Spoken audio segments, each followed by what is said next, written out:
he and all of them hold in their hands a curious little bag, which I tend to refer to as a man bag.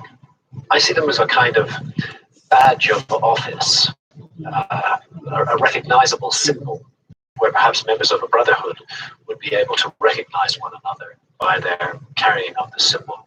It's curious that we see a figure holding the same bag that we see on the Sumerian reliefs and holding it in exactly the same way. And not only that, but those same bags turn up on top of Pillar 43 in Enclosure D at Göbekli Tepe, where we know that they're at least 11,600 years old. The tradition is clearly rooted before the flood. Then comes the flood, the cataclysm wipes everything out, but that brotherhood persists through the flood. And after the flood, they are again offering the gifts of civilization to mankind.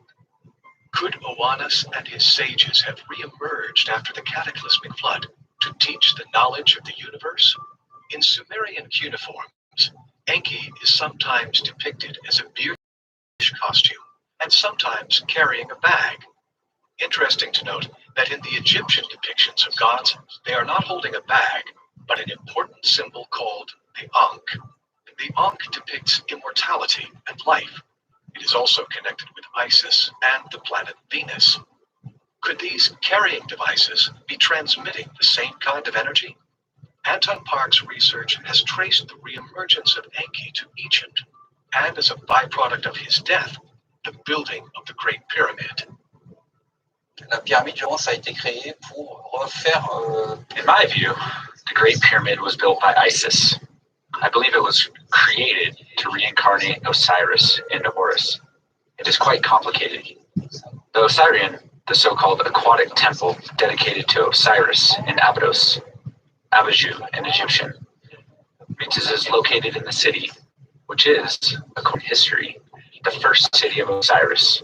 Yet, to be able to find seashells on a temple located in the middle of the desert, you have to go back thousands of years, at least 10,000 years. Why would he have made such a temple with aquatic features? Because Osiris, who is also Enki, they are the same person, had amphibian genes. Osiris, Enki, was killed by his nemesis Set, who was in fact in Lille during one of their mini battles. It took place in Abydos, which also corresponds to the Sumerian Absu, where Osiris's aquatic temple can be found.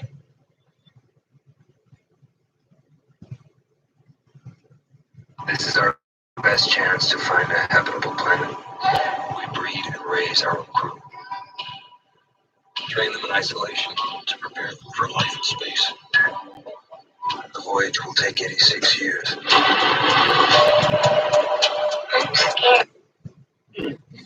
The texts clearly state that all of Osiris's servants were slaughtered during a battle, as well as Osiris himself, who was crucified on a tree.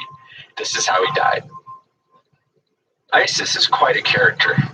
She can't really be found in Mesopotamian literature, although she could be considered the body. And thanks to the coding of the Great Pyramid, she reached Osiris's soul so it could come into the new body of Horus. Although the dating of the Great Pyramid has been argued by different scientists, there is evidence that below the monument, something existed that was much older. Look at the Great Pyramid, the Second Pyramid, the Third Pyramid, there's no doubt in my mind that they were being reused, should we say, partially reconstructed, built upon during dynastic times, just like the Sphinx itself was being repaired during dynastic times. But I'm also convinced that at least the core of those pyramids, the Great Second Pyramid, go to a much earlier period. So, for instance, the Great Pyramid is actually built on what I would call a sacred mound. And this is acknowledged even by the Egyptologists. Now, they say it all goes back to the Fourth Dynasty, circa 2500 BC. But my analysis is that at least the core to a much earlier period. Then it was built over. I think some of that building goes back to prior to dynastic. Could this be proof of the clan of Osiris and group have harnessed the powers of the universe to bring back a god? Some experts point to the fact that the Great Pyramid itself has always been connected with the afterlife. Deeply inscribed into the walls. They belong to the same body of literature to which was the famous ancient Egyptian Book of the Dead. The ultimate moment in your journey through the Duat is your entry into the judgment hall of Osiris, the Hall of Martyr, where you will be asked to account for everything that you've done with your life. So it seems to me very clear that the Great Pyramid is part of an attempt to create a three-dimensional model of the afterlife realm. If the ancient text from both Sumerian cuneiforms and Egyptian books suggest the Great Pyramid as a place to resurrect the dead, could there be another hidden message? There is an ancient code to be found within the Great Pyramid. It's within the geometry. Look.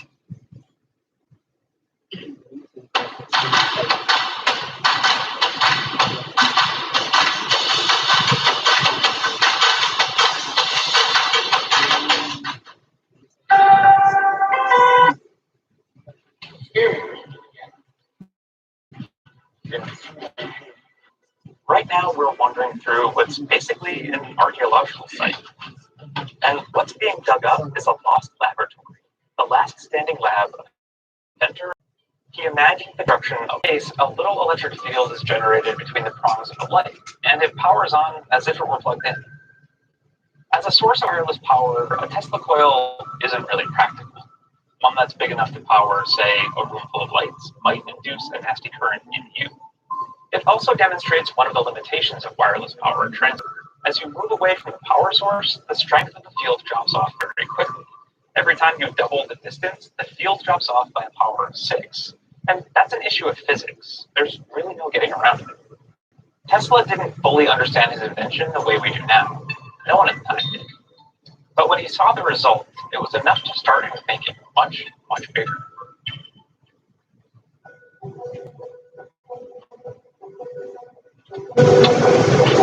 This was the stage for Tesla's ambitions, a lab on Long Island known as Workcliff. It's not much to look at now, but in 1901, Tesla scraped enough money together to build a massive tower. This octagon right here is where the tower once stood, almost 57 meters high. The structure showcased some of the same technology as the Tesla coil, and it was supposed to replicate the Tesla coil's party trick too. So he envisioned building a very large structure that could transmit power to an entire city. And you wouldn't have wired power or even metered power, you simply would have power. Brian Field is a physicist and professor at Farmingdale State College. He gave us the full rundown of the tower's proposed functions. He also envisioned being able to power boats at sea and be able to power things in flight. And on top of that, he wanted the same system to be able to broadcast information. All those plans hinged on Tesla's belief that both the ground and the sky were good conductors of electricity. Basically, that electricity could be transported through them. So he imagined a network of towers, some zapping power into the ground and some pulling it back up for local use. The towers might also shoot electricity through the air, lightly, lighting up cities from the sky and powering airplanes. They even one-up radio transmissions of the time by sending text and images like early magazines. He just needed more towers and money. He had already drawn up plans to start to build another one outside of Glasgow and another one in Newfoundland as a way of transmitting data across the Atlantic. So what would have happened if Tesla threw the lever and brought his invention on? So Tesla was unarguably a brilliant person, but he was also very much a product of his time. And there was a few things that was missing from his scientific knowledge. We now know that the Earth and the sky are not good conductors. In fact, they're good insulators of electricity. That means the tower itself is predicated on faulty science and doomed for failure, which, gazing back from the year 2020, seems obvious. Really accepted that there were atoms, let alone to understand how conductors worked at a molecular level. That was all a complete mystery to scientists of the time. Brian looks back on the whole enterprise a little more charitable. I think it's much more an example of somebody who was building on good ideas at the time and didn't know what he didn't know. And that was what was the shortcoming here.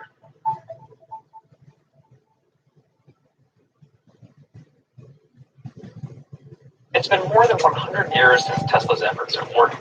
Yet, when it comes to electricity, we still live in a profoundly wired world. That universal blanket of power that Tesla envisioned still hasn't arrived. Why? Well, one reason is that our technology has changed, but the behavior of electric and magnetic fields hasn't. In terms of power and transportation, I think that we're limited by physics. Physics can change. We don't know. It's small now. Chris Mee researches wireless power at San Diego State. He says that while we're stuck with the laws of physics, upgrades in materials and other technology has led to real progress. One result is the wireless cell phone charger. The physics in play aren't so different from our Tesla coil demo, and the transfer distance is modest, but it's practical and reasonably efficient, things that were out of reach for Tesla. But we had the same theory. Now, why didn't he make it more? We could make it more. The reason is because he didn't have the theory we have, whether it's this wire, whether it's ferrite, vacuum inducing capacitance. Secondly, he didn't have the device to generate a high frequency electrical power. Chris and others looking to scale the technology further to charge, say, an electric car. You could drive onto a charging pad in your garage, or even charge while you're at a rest stop in the middle of a road trip. Other techniques have allowed researchers to do safely what a Tesla coil can't: power small devices at room-scale distances using magnetic fields. Though there are still trade-offs. In this case, the entire room needs to be outfitted with a metal skeleton. For even greater distances, you need a medium other than electromagnetic fields. There's been a bunch of development around beaming energy using ultrasound, microwaves, or lasers. Chris thinks these techniques have merit, but largely suiting up to take you in. An integrated circuit or chip is one of the biggest innovations of the 20th century, a technological revolution. Electronics, that's the little switch. That's what it does, the 0 to 1s that you always hear about. Build up the sequence of layers, the network, the streets, buildings that you need in order to make these transistors and interconnect those transistors. In the end, you can turn that into something that has substantially more value than a bucket of sand. At big tech conferences, chip manufacturers will announce they've hit Allow us to offer better products, allow us to offer cheaper products, same capability. is called photolithography. It's a chip manufacturing process that's similar to darkroom photography, but instead of a negative for a picture, they're using something called a mask or reticle to expose a geometric print. It's basically a projection system where we have light source, a mask or reticle, which is the blueprint in the way. We have to manage the light so we get a perfect reproduction of that pattern on a silicon wafer. That enables you to build all the builds and transistors in order to make a functional chip. The light sources are lasers, created from a mixture of gases like carbon dioxide or argon fluoride. When excited by an electric current, the gas molecules will emit laser radiation that are then tuned to a specific wavelength that imprints the chip design. There's a drive to get the light source to shorter and shorter wavelengths, because the shorter it gets, the more transistors you can cram onto a chip. In terms of the electromagnetic spectrum, what we can see visibly is between about 400 and 650 nanometers. The chip industry's gone from 360. Well, after companies that get water.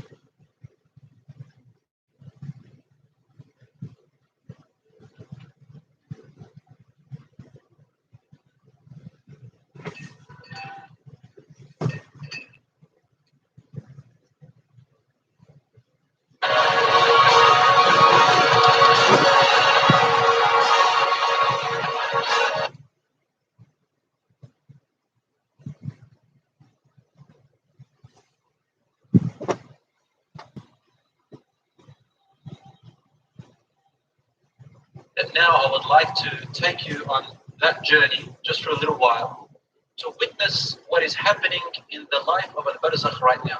As we are living now, things in the barzakh that are occurring. One day, the Prophet ﷺ, he himself saw a dream. And when the Prophet sees a dream, it's absolutely true. I don't know what they receive from Allah or not, different to us. And he said, Atani atini layla. Last night, someone came to me in my dreams, meaning angels. They came to me, and they took me into the skies, into the life of the barzakh, to another world of the dead, the world of the dead. He said, we reached a place. I saw before me a man who was lying down on the floor, on his back. And there was another man, a big man holding a huge stone. He would come up to this man lying on the floor, and throw the stone onto his head. He'd crush his head, and the stone would roll away. The man would go to pick up the stone, and by the time he comes back to the person on the ground, his head has been restored. And he'd crush it again. The stone would roll away, and keep doing it over and over. So I asked them, who is this man on the floor, and why is that other man doing this to him? They said to me, move on, move on. Don't ask questions, keep going. He said, then we moved on. Then we passed by a man who had a hook, a brass hook in the front of his hands, or actually a man who was sitting down. And there was another man behind him who had a brass hook. And he would place the hook on the front of his face from his mouth, and he would rip his mouth and eyes and half of the face to his ear. Then he would come to the other side of his face and rip his other side of his face to the other ear. When he'd go to the other side, the first side is restored. Then he'd do the same to the restored side, and then the other side is restored, and he'd do it again. And he'd keep on doing that over and over again. Prophet ﷺ asked, who is this person and why is that other man doing this to him? They said, move on. He said, I reached a man who was swimming in a lake which looked like blood. And there was another man on the edge. He had stones in his hands. The man would swim to the other man. The other man would put stones into his mouth, and he would have to swallow them and carry them across. And he would bring them out on the other side and come back, swim back, take another stone, put it on the other side, continuously do that. He said, why is this man doing this, and who is the other man? He said, move on. They said, move on, move on. He said, we reached a place. He said, I saw men and women who were naked inside of what looked like a tannoor. Tannoor is like, in the olden days, this oven. They used to use these ovens to bake in their bread and stuff. Tannoor is very deep and hollow, and it has fire underneath it, very hot in there. He said, I saw men and women in a huge tannoor, huge, which is the eye could see. And they were hanging in there, and the fire would burn from underneath and burn them, and they would all scream. The fire would come back. Then it would burn them and all scream. He said, who are these people and why is this happening to them? They said, move on, move on. He said, I reached and saw a man so tall that I could look up and barely see his face. He was beautiful. He had a white beard. And around him were children. Lots and lots of children. And a beautiful guy. He said, who is this? And who are these children? They said, move on. He said, we moved on. And I saw a group of people, a group of men and women, people. One side of their body, of their face, was the most handsomest and beautiful that I've ever seen. And the other side of their face and body was the most gruesome and ugliest I've ever seen. Then they walked to a river, and they bathed in it, and then the side that was ugly was restored to be as beautiful as the other side. So they were completely beautiful as I've ever seen. I asked, who are these people, and why is this happening to them? The angel said, move on. He said, I came to a man, and his face was the most hideous and ugliest I had ever laid eyes on, and he didn't smile. I asked, who is this person? And they said, move on. Finally, as the dream was almost over, I turned to my companions and I said, this night I have seen many strange things. Can you explain that to me? And they told him, the first person that was having a man crushing his head is either, don't know the exact tafsir here, either an example or it is real. Nevertheless, this is what will happen or what it is happening to the person who dies before the day of judgment. He said, that was a man who used to deliberately slip past his duties is either, don't know the exact tafsir here, either an example or it is real. Nevertheless, this is what will happen or what it is happening to the person who dies before the day of judgment. He said, that was a man who used to deliberately slip past his duties, his prayers. His head is too heavy to get up for his prayers. And so he is being punished like this until the day of judgment. The second person who were having hooks ripping their sides of their faces to their ears said these are the people who used to spread lies about other people. Walk out of their home and spread lies about this person, that person, lies. And they'd carry on information without making sure if it's true, and they carry it about the other people, ruining their lives and their reputations. Namima. It's called Namima. Yamshi bin Namima. Walking in rumors and gossiping about other people. They're being ripped. This is punishment till the day of judgment. The third person who was swimming and having these stones, he said, ذَلِكَ آكِلُ الرِّبَى. He's the person who consumes interest riba, usury. Yani, he's not in need. It's not a necessity for them to consume riba or to take it or to give it, and they did it. So they are being punished as well until the day of judgment. What's going to happen is going to be worse. He said, the people that were in the tanur, in that big huge oven underneath, screaming from the heat, were the adulterers and adulteresses, fornicators and fornicatrices of this nation. As for the people who had one side beautiful and the other side ugly, and they would wash from the river and they would be restored, he said these are the people whose good deeds are equal with their bad deeds. They burn a little bit. Or these are the people whose good deeds weren't enough, to make them enter Jannah. So they are burnt for their bad deeds, and then they are saved from the fire, or they will be saved from the fire, and they will cleanse themselves from this river in Jannah, and they'll be restored. As for the tall man that you saw with children around him, that is Prophet Ibrahim alayhi salam. And those children are the children of believers and non-believers who died before the age in which the sayyat are placed upon them, or the age of maturity. As for the man who you saw was hideous and didn't smile, then this is Malik, the angel guardian of the fire, of hellfire. He has never smiled since the day the hellfire was created by Allah.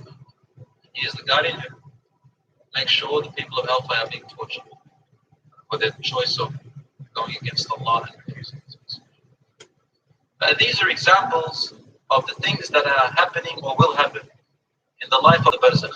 We ask Allah subhanahu wa ta'ala to save us from those punishments. Ameen ya Rabbal Alamin. We hope you will continue to enjoy our content. Don't forget to subscribe. And by pressing the bell next to the subscribe button, you'll receive updates and notifications. Thank you.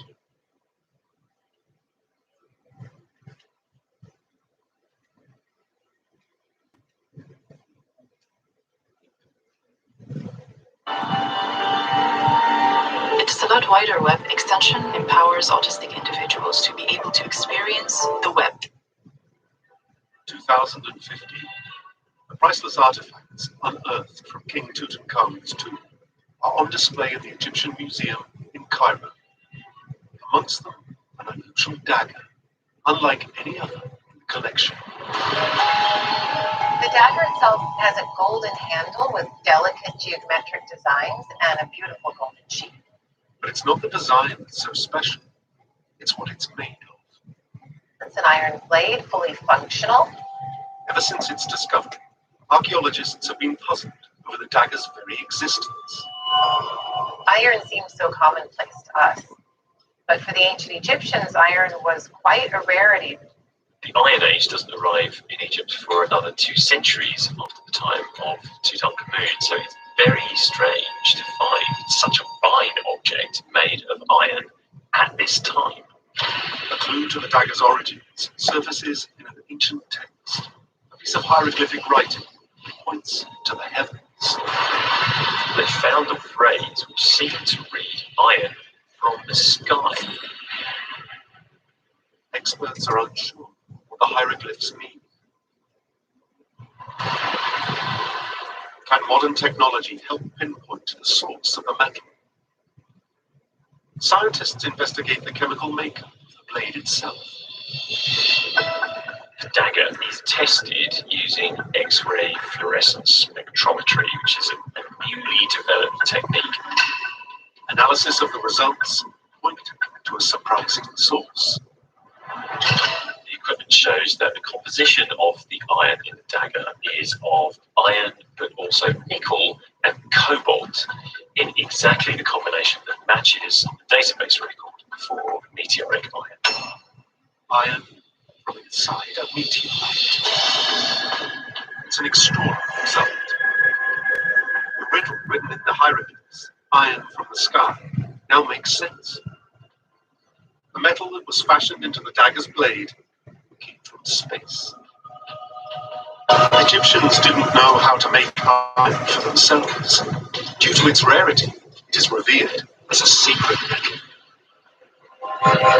So it's easy to imagine that they would think of a meteorite falling as being like a gift from God. That would make meteorites very highly prized. And for that reason, they're the kind of thing that the king might well have wanted to claim for himself. This iron was likely more valuable than gold. And so to be buried with an iron dagger would have linked Tutankhamun to the gods themselves. If the iron in the dagger arrived in a meteorite, where had it landed? Investigators drew a blank. In a hunt for a new lead, they search for any other items in Tutankhamun's treasures.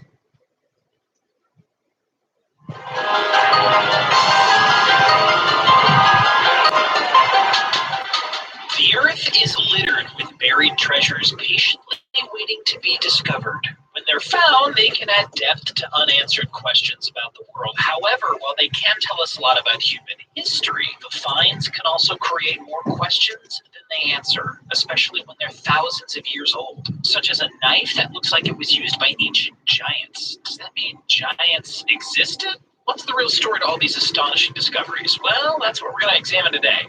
To say that Norimitsu Odachi is a large sword would be putting it lightly. Its length comes to 12.37 feet and weighs 13.197 pounds. A typical Adachi blade is far smaller. At their biggest, they're around 6.5 feet in length. The Norimitsu Adachi is so large that many believed only a giant could wield such a weapon. However, until scientists find fossils of giants, that's probably not the case. Instead of being used on the battlefield, scientists believe it's a status symbol for the warriors. It may have also been forged by a swordsmith in order to showcase their outstanding talent. After all, the heat treatment and polishing skills required to make the sword means only the best creators could have achieved this. Usually, an Adachi blade is hung from the ceiling as it's created, so to make the Norimitsu Adachi, it would either require a very tall ceiling or a new technique to be developed for forging. Other theories point to this massive blade being used for ceremonial rituals or as an offering to a shrine's patron gods. Regardless, it's currently on display in the Kabitsu Shrine in the Okayama Prefecture.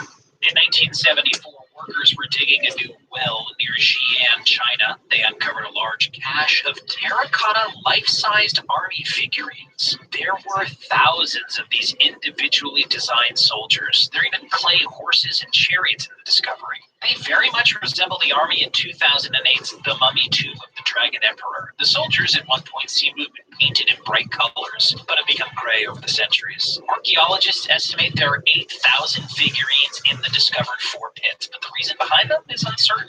The main theory is that the army was created to aid the first emperor of unified China, Qin Shi Huang, into the afterlife. He passed away in 221 BC. According to ancient writings, 700,000 workers created the terracotta army. However, before the full amount could be formed, there was an uprising. As a result, the project was unfinished. You can actually see this from the 1974 discovery, as one of the pits were found empty. The writings also discuss the treasure inside Huang's tomb. However, due to the complexity of evacuating the tomb, archaeologists have been unable to enter it yet.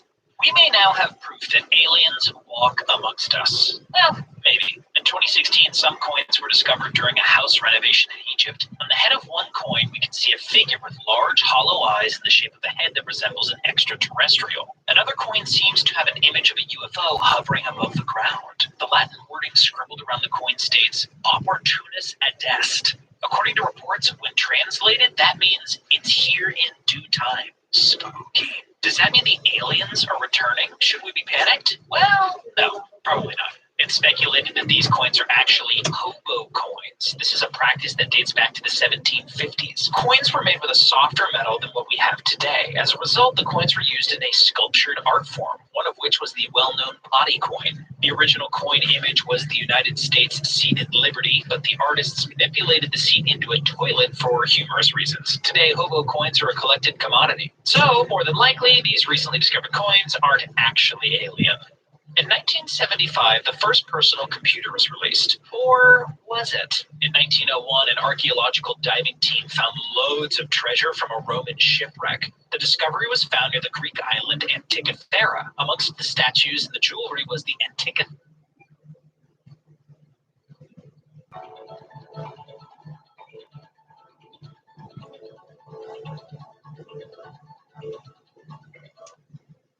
Mechanism. This device appeared to be a collection of rusted gears. It was dismissed for 2 years until archaeologists.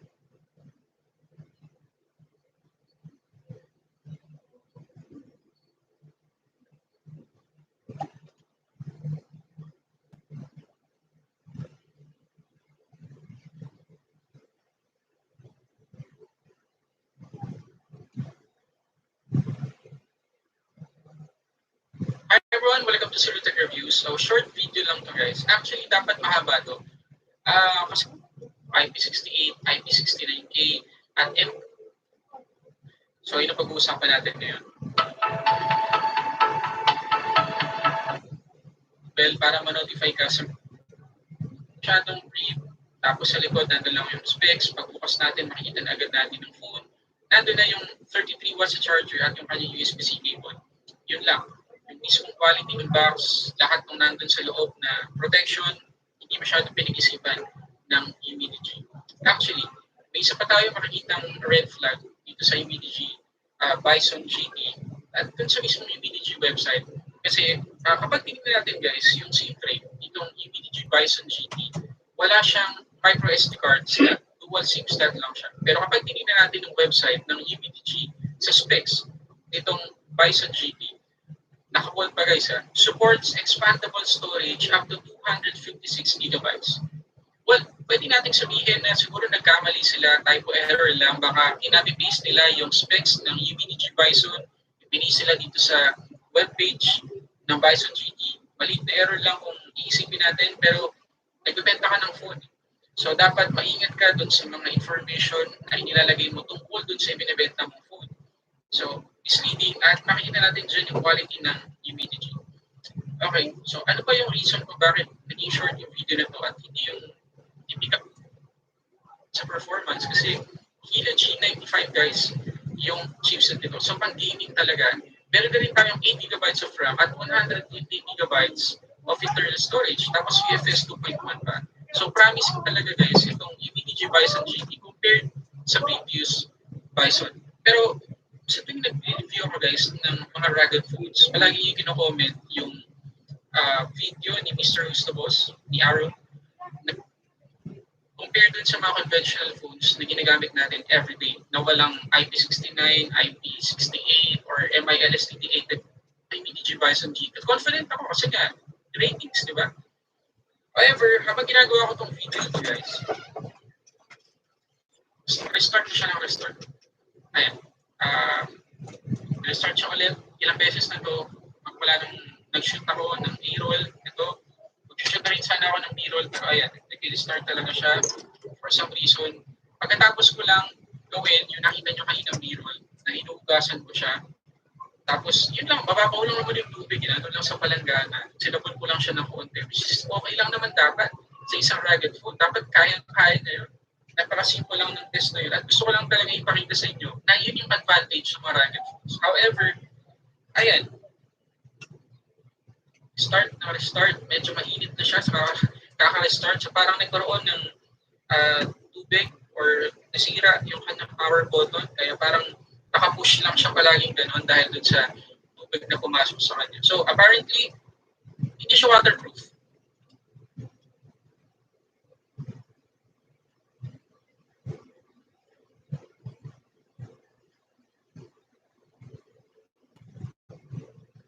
This is One Blade. One Blade for beards and stuff. It trims. It styles. Season 3 of Hunting Purgatory, the crew has captured many terrifying and unexplainable events on camera. Today,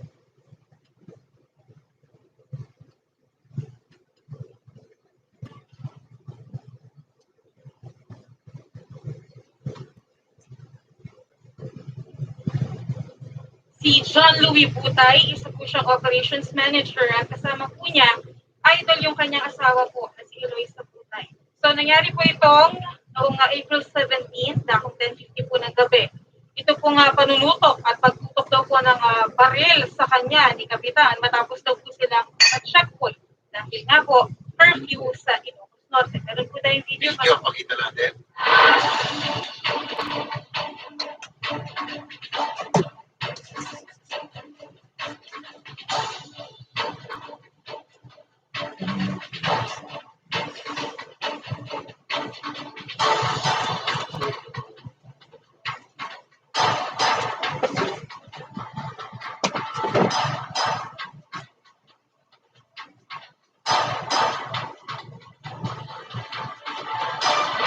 John Louis Butay. Sir, magandang hapon po. Magandang hapon po, Idol.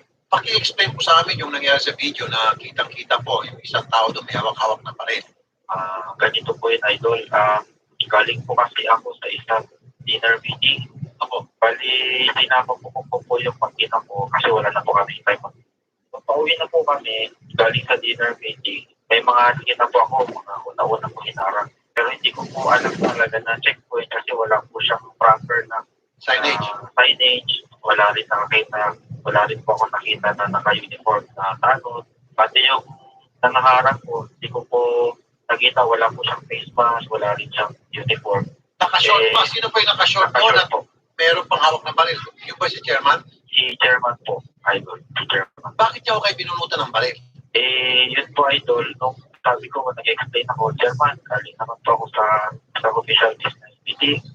Baka pwedeng dadaan lang naman po kami dito sa barangay. Kasi pauwi na po kami na alam niyo naman, lagi po akong dumadaan dito, sabi ko sa kanya. Ano po nag-trigger at binunod niyo po yung baril niya? Sinutok niya po ako, Idol, bigla habang nagpapaliwanag. Kaya yun po. Nakainom po ba siya? Nakainom po, Chairman. Okay. So, sinuntok kayo sa may bunot ng baril? Opo, Chairman. Kasi nung nasuntok na po ako, yun na po, nag-nervous na ba yung videos ko siguro, binidyo na. Kaya yung sa video, ma-atras na po ako nun eh. Nung ma-atras ako, sabi ko, Chairman, tama na. Tapos yun po, bumunot na po siya ng baril. Kung nagawa niya sa inyo na isang operations manager kayo, lalo pa sa mga ordinary mamamayan, mga mamamayan. Sa kabilang linya din, ito pong nanay ni Chairman, at kasi si Chairman daw ayaw magsalita. Ang magsalita na raw inisbihap is si nanay na lang. Nanay Odette, pangalan pa natin. Nanay Odette, magandang hapon. Hello, sir. Ayaw po magsalita ni Chairman at kaya na lang daw po maging spokesperson ni Chairman. Bakit po siya may dalang-dalang pa rin sa pag-checkpoint? Ewan ko, sir, pero hindi ko nga alam kung anong nangyari noon. Kaya lang asaka ko na lang nakakalaman nung kinaumagahan. Ngayon, ang sabi ng mga marami doon, kasi nagrurunda sila lahat pag kami, sir, dahil may curfew kami. Ngayon, dumaan daw itong Louie, kasama yung mga grupo niya, na nandito yung mga papeles na kasi pumunta ka na sa abogado, sir. Nasa abogado na, okay. So, dumaan yung grupo ni Louie. So, ano ginawa pa ni Chairman? Bumuha ka pa rin. Nakakaintindi ka ba ng Ilocano, sir? Hindi, ma'am. Sana nandito yung misis ko. Misis ko Ilocano. Oo. Pero, medyo kong Ilocano po ako, ma'am. Kaya lang, hindi ako nakintindi ng lugar. Nandito yung mga papeles na kasi hindi pa tumating. Kaya lang kasi inaasikaso nila dahil binibigyan nila ng DMLG, DILG at saka lahat yung mga officials dito sa barangay. Nay, mawalang galang na po sa inyo, Nay. Ano po? Sandala po, Nay, hold tayo. Kausapin natin si Major Joseph Baltasar, Chief of Police ng San Nicolas. Norte. Yes, sir. Yes, sir. Yes, okay. Major. Yeah, okay, sir. Major. Sir Rafi, magandang hapon po. Yung pong checkpoint na kung saan sa video makikita si chairman, naka-civilian, naka-shorts at may hawak ng baril, you know ba yung authorized checkpoint yun? Ay, po, Sir Rafi, wala pong authorized na checkpoint doon. Hindi naman totally lockdown yung barangay. Oh, isa yun. Pangalawa, Major, sabihin na natin meron siyang PTC, Permit to Carry Firearms Outside Residence. Tama ba yun na may PTC ka, bubunutin mo yung baril mo, sir? Kahit na may PTC ka? Hindi po tama yun, sir. Kasi yung firearms natin, that's lang yun. Kung pang-subscription lang natin sa sarili natin, kung may PTC, yung patuloy na. Sumasaludo po ako sa inyo, Major. Kasi kung iba yung nakakusap natin, pag chairman, kinakampihan si Major. Wala na paligoligod, diretso. So therefore, Major, meron tayong pwede may kaso dito labang kay chairman? Meron po, sir. Meron po. So ano pong pwede nyo may kaso kay chairman, Major? Grade 3 siguro, sa Rafi. Grade 3? Oo. Saka nagpadala na po tayo ng verification ng parang kung license ba siya na umawag ng baril. Meron ba siyang lisensya o permit to carry. Nagpadala na po tayo sa issue. Kung may permit to carry, sir, baka-cancel po natin yung kanyang permit to carry kasi mali po yung sistema ang ginawa niya na binunod yung baril kahit na meron siya PTC, di po ba? Oo, sir.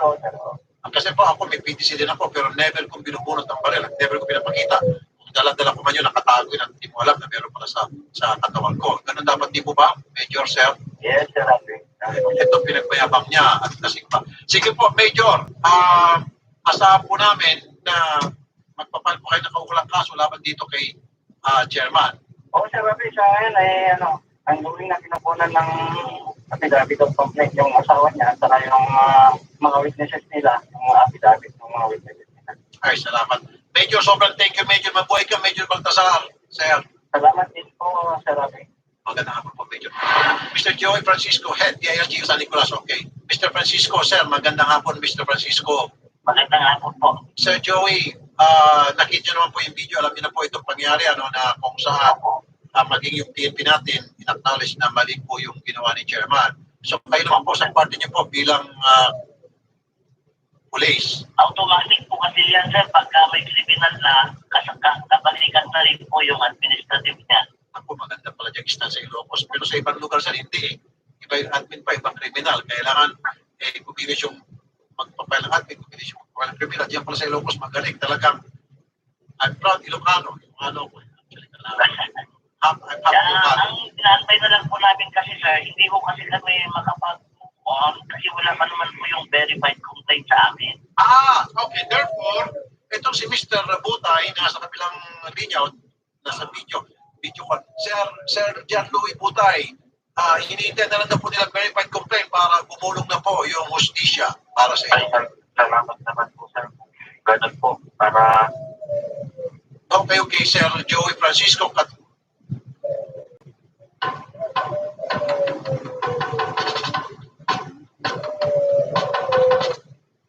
Dahil po dyan, bibigyan po namin yung mga telephone numbers ng dalawa para mag-usap kayo, maayos yung problema. Okay, Sir John? Opo, Sir Idol. Salamat po ng marami, Idol. Opo. Napakalaking tulong po sa akin dito, Idol. Walang ano po. Tsaka, ko na rin po, Idol, kasi marami rin nag-comment doon sa post.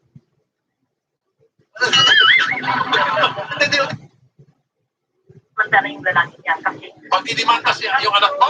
May dala siyang bata, tapos may siyang grupo.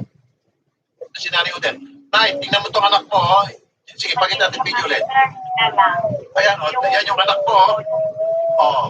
Wala na akong masasabi. Hustisya na lang, sir, ang kasi idedemanda na yung lalaki niya kasi. Pagdidimanda siya yung anak mo? May dala siyang bata, tapos may siyang grupo, gano'n. Bahala na lang, sir. Bahala na sila kung idedemanda yung anak ko, okay lang siya. Pero, magdemanda rin kung bakit nakalabas pa yung karantina. Okay, sa telepa, meron gusto magsalita. Biktima rin daw ni Chairman. JJ, magandang hapon. Biktima rin ka ni Chairman? Opo, Sir Rafi, nung gano'n po kasi po tapos issue. Then, nakita po namin siyang nag-inom. Then, nung sinita po ng isang na-checkpoint din po, tapos nagtay po kami ng police, sabi po nung na-checkpoint kami, nagalit po siya, ginabas po yung bahay, tapos doon na po siya nagpapupok. Patay ka bata, kayari ka, Chairman, may kalalagyan. Ayan po, Nanay Odette, talagang, bakit tayo magsalita ni Chairman at kayo pong pinagsasalita niya? Hindi sir, wala pa siya kasi sinabi na nila yung mga papeles na. Papeles? Sila sa abogado. Oo, abogado, at magdidimanda siya. Sige po, di bale, magdidimanda rin po mga ito at katutulungan po namin itong mga biktima.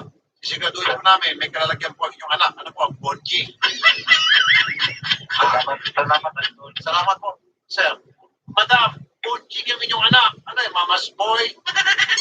Hindi naman sir, kaya aywan ko kung may dala-dala kasi. Alam mo naman yung engineer sir, kailangan nila. Pero ang alam ko... Pero nanay, bakit po siya may baril? Aywan ko sir kasi... Dahil bali sa project, Dahil sa project. So, kailangan ba niya may baril? Eh, hindi naman siya pulis. Hindi ko alam sir. Eh, kung yung pulis nga, hindi bubulot ng baril. Eh, siya pa, chairman lang. Ang dapat ang chairman, matuta lang. Kung tutusin, yan to. Sige, okay na. Salamat po, Sir John Louis. Salamat. Hello po.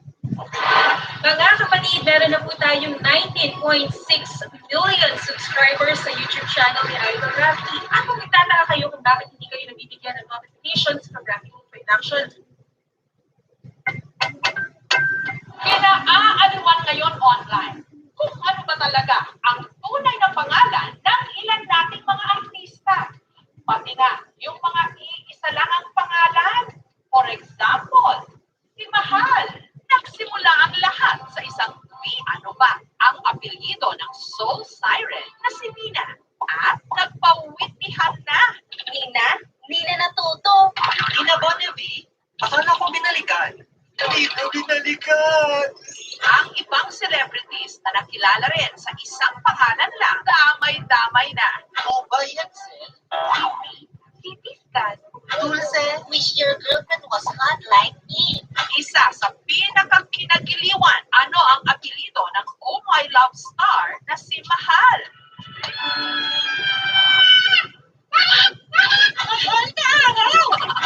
Yes! Mahal na sa reno. Bagay na nabasa ni Mahal mismo.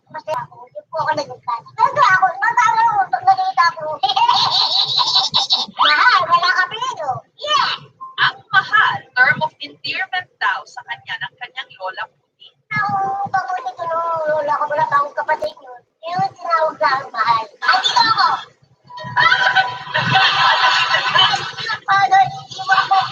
Kaya nung pumasok si Mahal sa showbiz, ang pangalang ito na rin ang kanyang ginamit.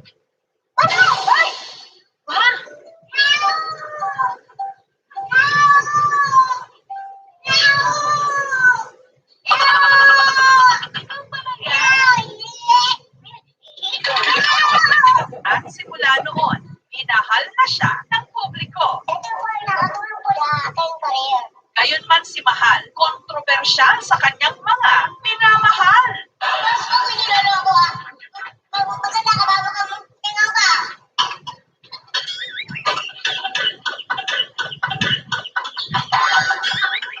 Katulad na lang ngayon, marami ang naiintriga sa lagi niyang kasama sa kanyang TikTok videos.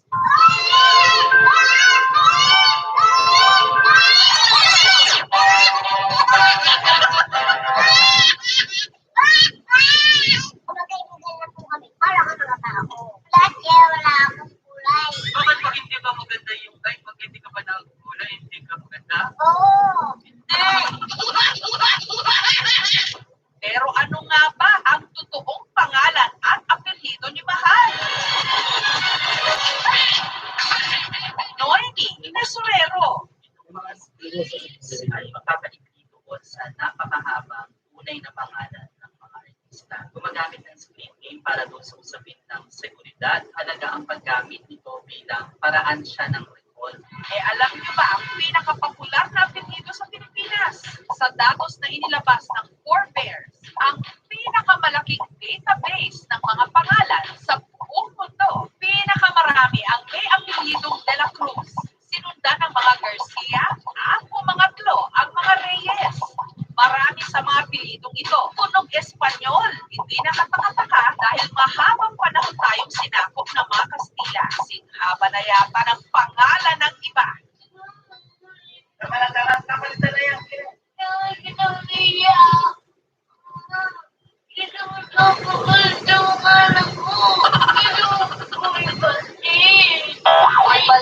lang. Oh, madali lang yun. Pero kung pahabaan siguro ng pangalan sa Pilipinas, tiyak malakas ang kanyang laban.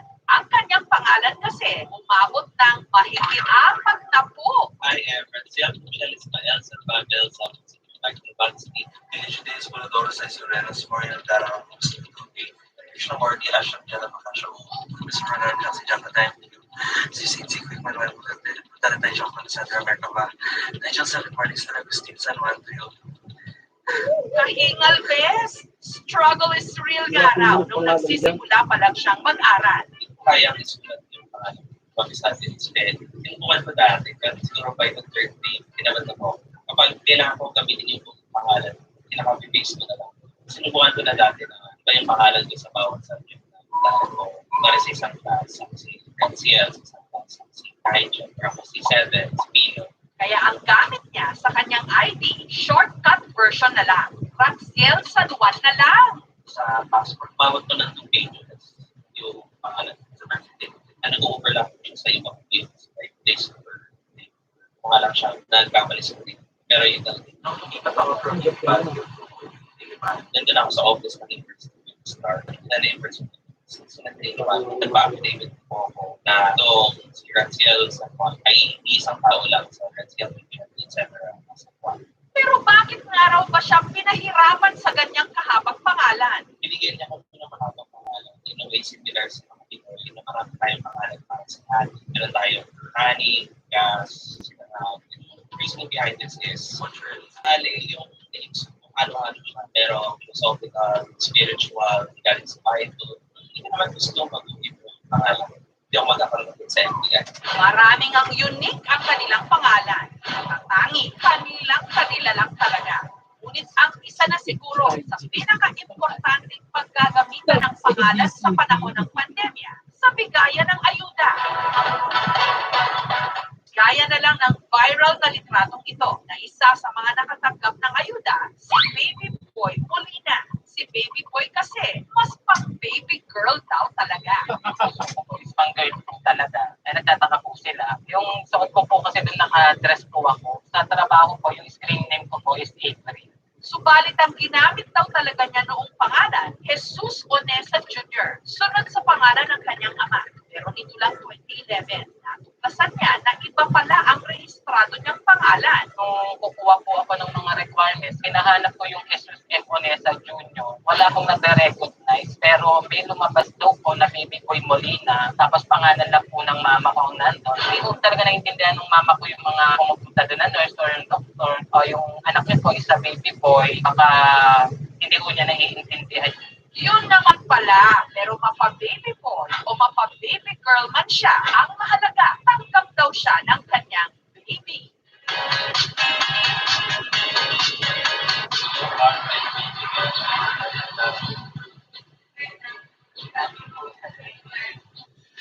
Ito po si Maria Jessica Aspira Soho na nagsasabing gaano man kahaba, kaikli, o kakaip.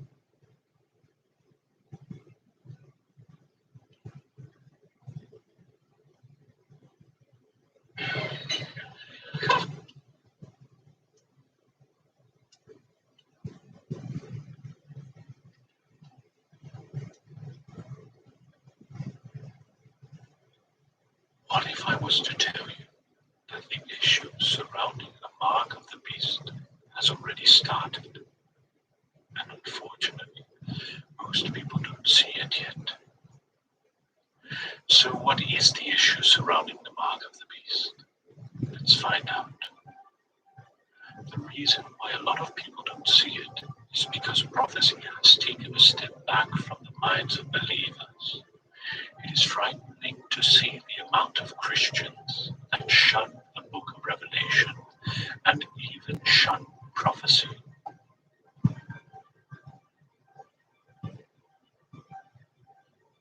The Word of God was written to inform you, and with the way the world is changing, if you look at the Bible, you will see that everything that is happening is literally prophesied in the Bible. So I ask you this today. If anything like what the book of Revelations says is going to happen in the world, if the two witnesses are going to come to the earth, If the Antichrist and the false prophet are going to rise up in this world, if something like the mark of the beast will be introduced in the world, if there will truly be a time that no one can buy or sell without the mark, isn't it wise for you and I to study it? Isn't it in our best interest for us to understand it? Revelation 13:14 through 17 speaks of the mark of the beast. But for us to understand the mark of the beast, we have to go back into time. At a point in eternity, Isaiah saw the fall of Satan. Isaiah 14:12 through 14. How art thou fallen from heaven, O Lucifer, son of the morning? How art thou cut down to the ground, which didst weaken the nations? For thou hast said in thine heart, I will ascend into heaven. I will exalt my throne above the stars of God. I will sit also upon the mount of the congregation in the sides of the north. I will ascend above the heights of the clouds. I will be like the Most High. God did not move from his throne. He only needed to send the archangel Michael against Lucifer, and the end of it was that Lucifer was defeated, and along with the angels who joined in his rebellion, they were cast out of heaven. Revelation 12:7 through 9. And there was a war in heaven. Michael and his angels fought against the dragon, and the dragon fought and his angels, and prevailed not. Neither was their place found any more in heaven. And the great dragon was cast out, that old serpent, called the devil, and Satan, which deceiveth the whole world. He was cast out into the earth, and his angels were cast out with him. Pride captured the heart of Lucifer. He wanted to be exalted. He wanted to be worshipped. He saw the adoration and praise that God received, and he wanted it for himself. The fall of Lucifer is the first part you need to know. The second is the temptation of Jesus whilst he was on earth.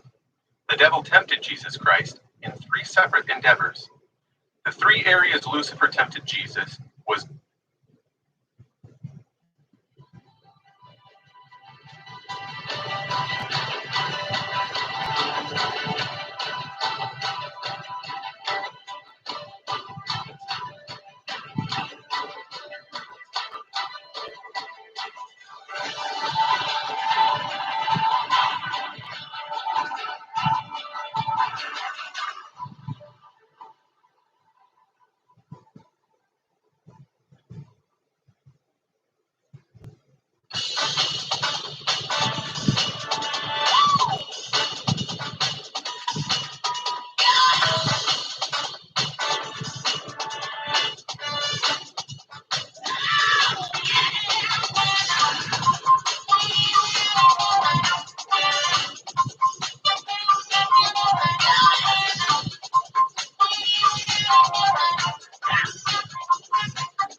with the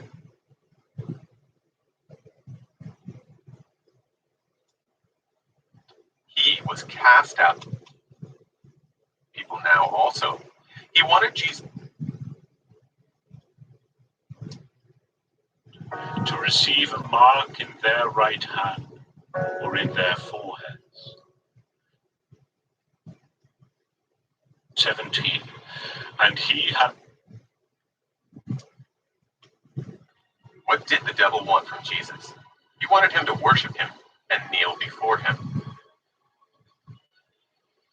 And what is the central issue of the mark of the beast? It is worship. Revelation 13, verse 15 to 17. And he had power to give life unto the image of the beast, that the image of the beast should both speak and cause that as many as would not worship the image of the beast should be killed.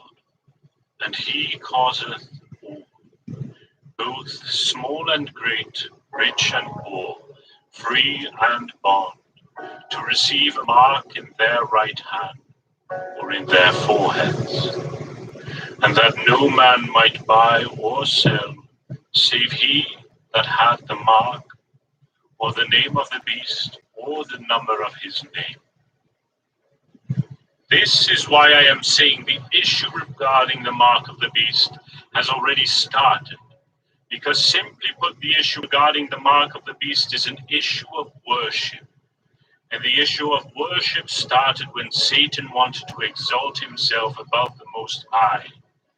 In the end times, the mark of the beast will be a literal mark that people will put on their foreheads and right hands, which will signify who they worship. The mark of the beast has not arrived yet, but the central issue, which is a contention of worship, has already started. We are living in the book of Revelation, and the book of Revelation speaks to our generation, and it's calling each and every one of us to make a decision and commit to whom we will worship. In the life of every human being, there is a yearning to worship. In God's plan, the object of your worship is a sovereign decision that one has to make for themselves. In our context, as children of God, when we give our life to Christ, we have made the decision to worship Him. However, if people don't make such decisions to give their life to Christ, they end up with another object of worship. Before we get started, we must know and acknowledge our object of worship is Jesus Christ, the Son of the living God. Philippians 2 verse 9, wherefore God also hath highly exalted him and given him a name which is above every name, that at the name of Jesus every knee should bow, of things in heaven and things in earth and things under the earth. The enemy uses the old tricks, which he tried with Jesus, to present the kingdoms of this world to you. It won't be on the same scale as Jesus. Nonetheless,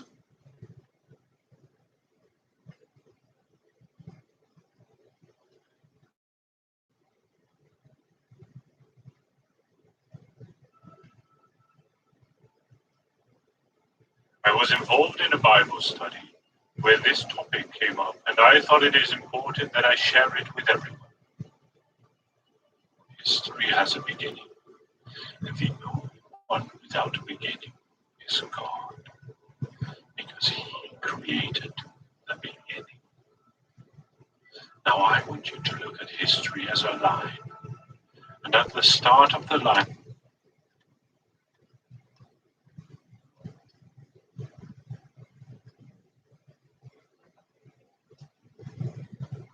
alias Ana. At pasintabi lamang po, mga nagme-merienda po ngayon, nirereklamo nga po niya, galing po ito pala, Idol, sa warning shot sa Idol in Action, kung saan nirereklamo po niya yung ginawang tapunan daw po ng basura dyan po sa Barangay Papandayan, Kanyogan, Marawi City, Lanao del Sur. Halos bundok o toneto nilada daw po na basura ang matagal na daw po nilang problema.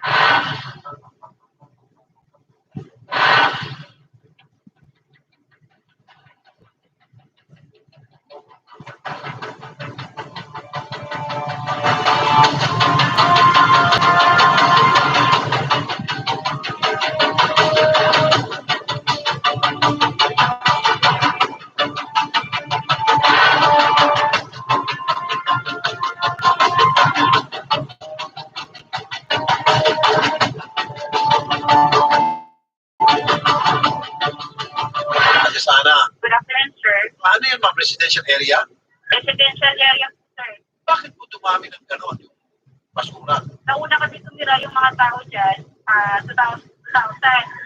So, ginawa yung site na yan, 2002, nagulog na sila dyan. Ngayon, kaya pumayag po yung mga tao dyan kasi nagsabi, 500 meters away from highway. So, malayo daw yun. So, walang nagawa yung mga tao kasi mayor po yung nagsabi nun. So, pumayag po ang kanabihan. Ang problema po ngayon, ang tagal na po, 2001, sobrang punong-puno na po. Kaya hindi maipasok yung gumagawa doon sa loob. 2002 po, 2021 na ngayon. Opo, yun po. Kaya sobrang puno po. 21 years, sir. Oo.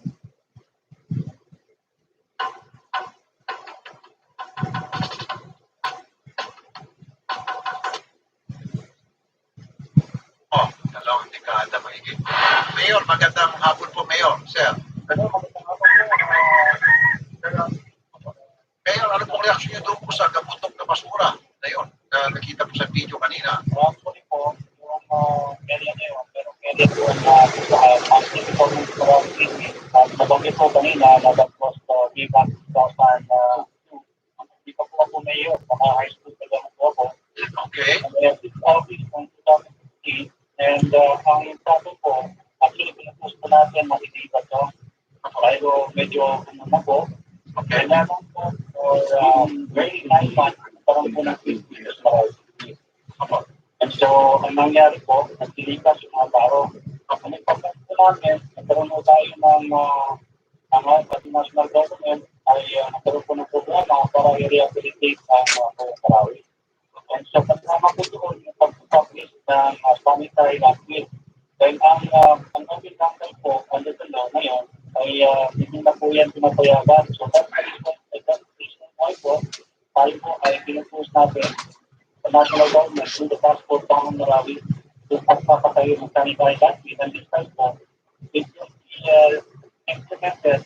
Implementation po dito ay ang pag-iin. So, Mayor, makasigit. So, meron talagang problema, Mayor, kung tutusin. Mali talaga yung paglagay po ng mga basura sa lugar na yan. So, ano pong solusyon na nakikita nyo dito, Mayor? Kailan po natin malinis, in short, yung mga basura yan?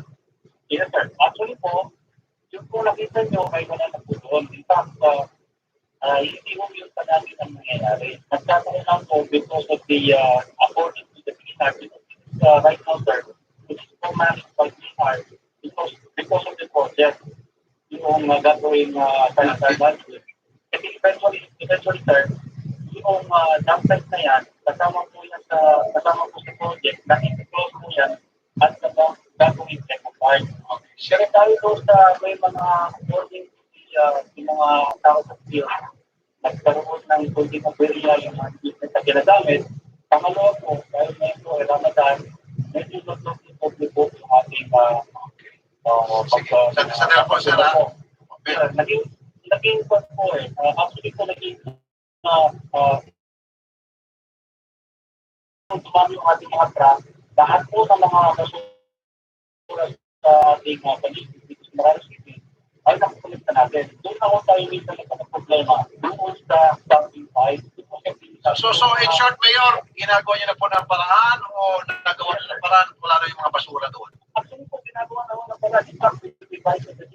So, responsibility na po ng DNR yun, yung project na yun. Pero sabi niyo po, ginagawa na ng paraan, even while we speak. So, meron na po ng tatrabaho doon, nilinis na po yung basurang yun. Tama ba, Mayor? Yes, sir. Nawala na po. Nagpatagawang tayo ng pictures na nawala na po. Minsan na po nangyari yan. Because of this, meron nangyari na okay, so may picture pa naman. Okay. Sandali po, Mayor. Alias, Ana, meron pa ba yun? Ma'am, Ana, wala na. Sir, ito po nangyayari dyan. Kada po may reklamo kami, inaalis yan. So, ilang araw, andyan na po, pabundok na po ulit. Ngayon nandiyan naman ulit? Ma'am, today, ngayon po mismo. Ano isang araw lang po yung picture na pinadala nyo sa amin? Kahapon po yun, sir, kahapon. Kada ba reklamo po namin, gumagalaw po. Tapos, mamaya-maya na po, ilang araw, nabundok na naman po. So, nagreklamo na po yung mga tao. So, totoo siya sabi ni Mayor, inaksyonan. Kaya lang, bumabalik na ulit. Sige, Attorney Lau, magandang hapon po, Attorney Lau. Yes, magandang hapon po, sir. Magandang hapon. Sabi po ni Mayor, Attorney, na responsibilidad na po ninyo dyan sa DNR, yung kaputok na basura doon sa barangay Papandayan. Actually po, yung solid waste management project ng Task Force Bangon Marawi is under the yung DNR po ang implementing agency. Okay. So, line na dyan, na mayroon na dyan na pipeline na program dyan, na i-close yan, rehabilitation. Kailan po mangyari yun?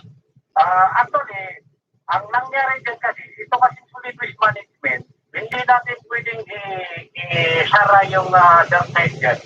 Hanggang hindi natin matapos yung sanitary landfill project. Kasi saan tayo tatapon ng Attorney, paghanap kayo ng lugar, Huwag lang doon kasi po, yun ay residential area, malapit po sa mga kabahayan ng mga tao, baka magkakasakit yung mga tao na doon. Actually po, yung downside na yan, matagal na po yan. Talagang ika-close natin yan. Yung, Well, attorney, sinasabi nga po ni alias Ana, maging si Mayor, na tinatrabaho naman daw talaga in fairness. Totoo nga, kaso after a few days, balik na naman sa dati. So baka pwede kayong maghanap ng permanent solution. Huwag na po sa lugar na yon, maghanap kayo ng ibang lugar, huwag lang doon. Hindi, actually, ito po ang totoong nangyari dyan sa situation na ni-report sa inyo. May mga equipment po dyan na naka-assign dyan. Unfortunately, 2 weeks earlier, nasira yung dalawang equipment na naka-assign dyan. I-repair niyo po ulit, attorney, kung nasira. Yes, na-repair na po. Okay, kung na-repair na, haputin niyo ulit yung mga basura para araw-araw po. Kaya nga kung titingnan mo sa site ngayon, natanggal na po dyan yung basura. Attorney, kasasabi lang po ni alias Ana, kailan lang yung video pinadala niyo sa amin? Isang araw na gabi.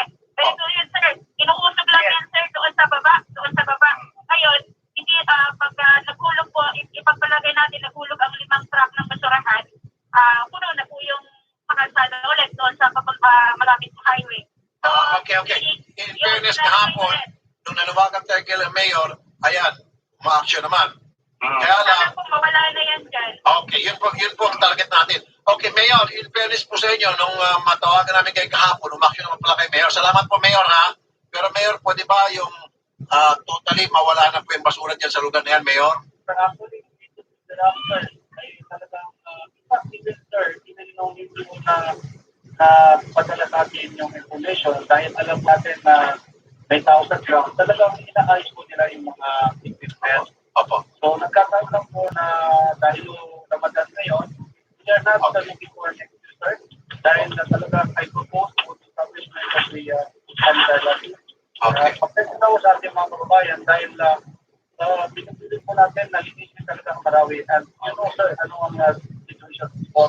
So, asahan po namin, Mayor, in the next a few days and then in the coming weeks, wala na po yung basura dyan. Totally tuloy-tuloy na po, Mayor, sir. Yes, sir. Kasi nga, nakayos na yung mga equipment. Ngayon na rin na talagang umabot sa, nakita natin, umabot sa almost sa pagkakas. Ano mangyayari doon po, sir? Gusto ko po sana assurance, no? Relocation po o iuusog lang doon sa likod? Mayor, pakisagot po, relocation daw. Ibig sabihin, i-relocate niyo po yung landfill o iurong lang yung basura. Kaya po nang sinabi ng DNR, meron pong programa dyan, sir, that will be closed eventually. Pagka ko na ayos na rin na ganda, ililipat po yung basura dyan, ililipat po sa between a third and third. Ililipat po doon, hindi po yan iwanan. Hindi rin pwedeng gamitin for residential dahil nga mo, medyo delikado. Mayroon na ako na medyo ayos niya, gagawin na eco-park. Mayroon programa po yan. For the meantime, Mayor, habang sabi niya gagawin eco-park, later on, bibilhin yung mga bahay-bahay doon, yung mga may-ari, babayaran. For the meantime, Mayor, maghanap na lang po ng iba pang landfill kasi gagawin pa lang eco-park. Dapat kailang malinis ngayon pa lamang na po, sir. Ayan po. Gradual po yung budget. Gradual po yung programa dyan. Delikado po talaga dyan, Sir Rafi, kasi minsan na po last year ata may nasagasaan po, na-atrasan ng truck na bata na gumagawa ng basura. Kasi ang nangyayari po dyan, malapit yan sa school. Yung mga bata po, parang ayaw na pumasok kasi nakakakita ng pera dyan sa basurahan. So, kaliban po doon sa health ng mga tao dyan, doon din po sa education ng mga bata. Tama yan. Okay, Attorney Lau. Yes, sir. Okay, so Attorney Lau, maghanap na kayo ng iba pang lugar na mapaglagyan ng mga basura. Yes. Actually, naghanap tayo. In fact, mayroon na kami mga preliminary assessment. Kasi bago tayo magpatayo ng KCL, kailangan na mayroon man tayong mga environmental assessment na hindi ma-apektuhan ng environment doon sa area. Sige. So, ginagawa na natin yan. Kaya lang yan, open-test yan dapat. Kailangan gradual rehabilitation or progressive rehabilitation. So, Attorney Lau, babalikan namin kayo from time to time at pamaging si alias Ana para i-monitor namin to make sure na wala na yung basura dyan at malinis na yung lugar. Yes, sir. Actually, okay naman yung mga equipment. So, aayusin natin yung open dump site na yan. Salamat po, Attorney Lau. Magandang hapon po sa inyo. Thank you. Magandang hapon. Mayor, salamat po, Mayor. Salamat po. Magandang hapon po, Mayor. Ma'am Ana, Yes, sir. from time to time, i-monitor niyo po kapag nandiyan pa rin po yung basura by tomorrow, the next few days, padalhin po ulit sa amin and then babalikan po natin si Mayor at saka si Attorney. Okay? Attorney lang. Sige po. Salamat po, Ma'am Ana. Magandang hapon po, Madam Ana. Salamat po. Mga kapatid, meron na po tayong 19.6 billion subscribers sa YouTube channel ni Idol Rafi. At kung itataka kayo kung bakit hindi kayo nabibigyan ng notifications from Rafi Production YouTube channel, make sure po na pinunin niyo po yung bell button dyan sa gilid. Select niyo po yung all para lagi po kayo updated sa mga latest videos ng Rafi po in action.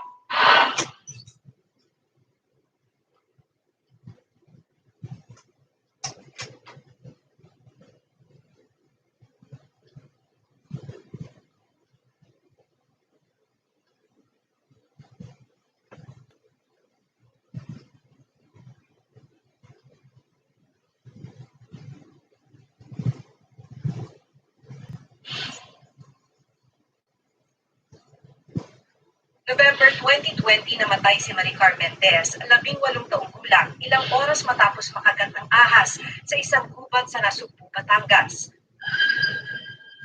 Sabi ng nobyo Maricar na si Aljun, pababa na sila ng bundok pagkatapos kumuha ng gulay.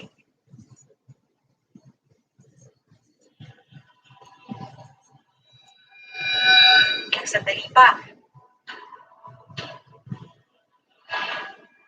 Natakbo ko po yung girlfriend ko. Natapa po siya, nakapot siya ng pagat. Tapos makagat po siya.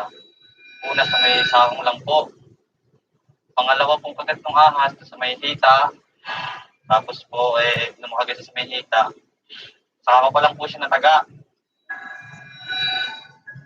Matapos hulihin at tagain ni Aljun ang ahas, pinugutan pa niya ito ng ulo. Bumitaw na po yung ahas. Agad po pong tinalian yung kanyang may hita. At hingi ko ng tulong. Nilaksan ko na yung loob ko para lang talaga mapatay din yung ahas niya kasi napakalakas po niyan eh. Kung hindi po dahil dyan sa ahas niya, baka po buhay pa siya ngayon.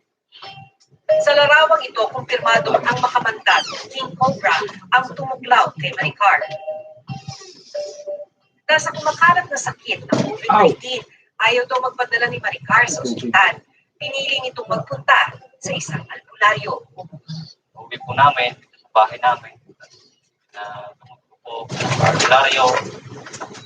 Sabi ng isang herpetologist, mabilis ang pagkalat ng kamandag ng cobra sa katawan ng isang tao. Namatay? Toxic siya. So, ang bilis ng hit sa nervous system. No? A victim can die within 30 minutes to 2 hours or minsan mas maikli pa like depende sa body build ng tao pag maliit. Tapos ang pagkakagat malalim, very concise at maraming naipasok na venom sa kanya. Mabilis siya mamamatay.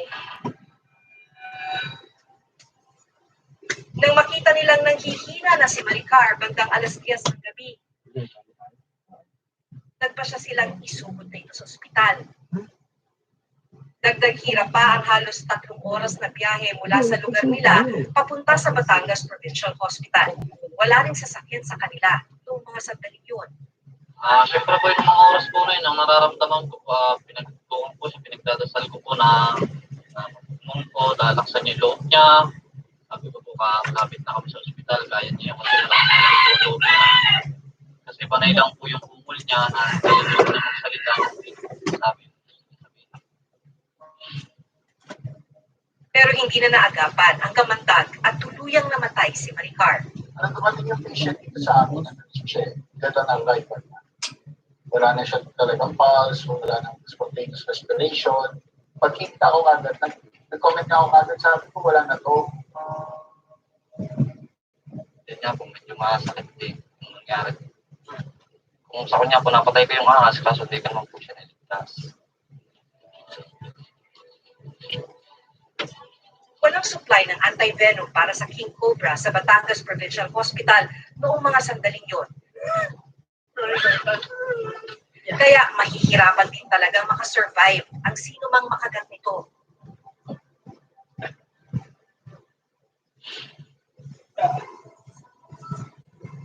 February 25, 2021, Pinawian din ng buhay ang 20 taong gulang na si Jason Nama matapos makagat ng ahas sa Villasis, Pangasinan. Nakatambay lang daw si Jason sa tabing kalsada kasama ang barkada nang bigla na lang lumabas ang isang ahas. Nakita po nila yung ahas na patawid daw sa kalsada, kaya po nila nagsikuhan ng pamano. Inakala raw nilang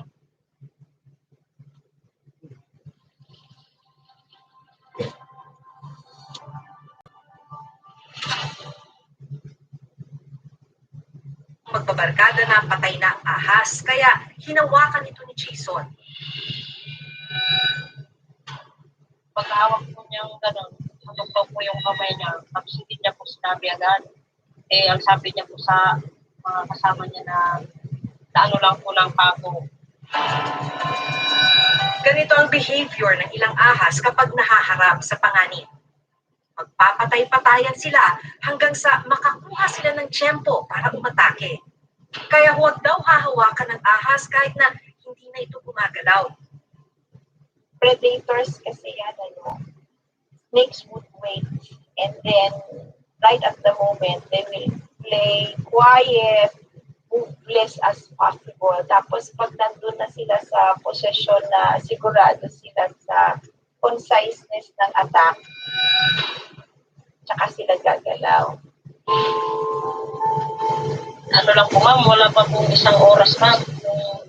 Nung pagkagat po niya, mga 30 minutes, sinabi niya pong namamanhid na yung katawan niya. Nawalan po siya ng malay na mahigap sa kalsada.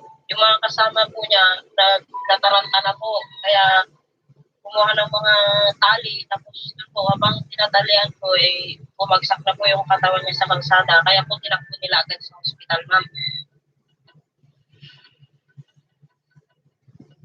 Base sa nangyari kay Jason na wala pang 30 minuto ay nakaramdam na ng pagmamanhid at nawala ng malay, kumpirmadong Philippine Cobra ang nakatuklaw sa kanya. Isinugod sa Ordonez Medical Hospital si Jason, pero huli na ang lahat. May anti-venom. Opo ma'am, may anti-venom po. Kahit sinaksakan naman po ng anti-venom ma'am, nahuli na po yung anti-venom na sinaksak ma'am kasi wala na po siyang malay ma'am nung sinaksakan siya ng anti-venom.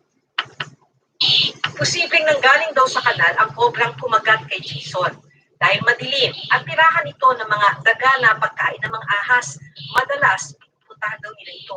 Doon po sa silong ng kalsadang tinatampayan nila, may imbornal po doon na matagal na pong hindi na ng tubig ma'am.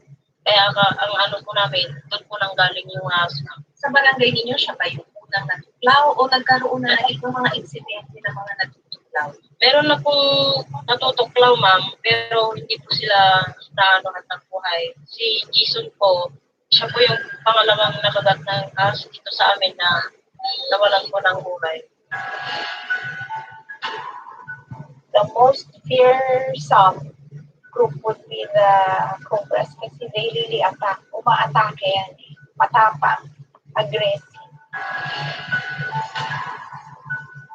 Usually, distinct yung yung itsura ng cobra eh. Tapos yung ulo niya, para siyang pango, no?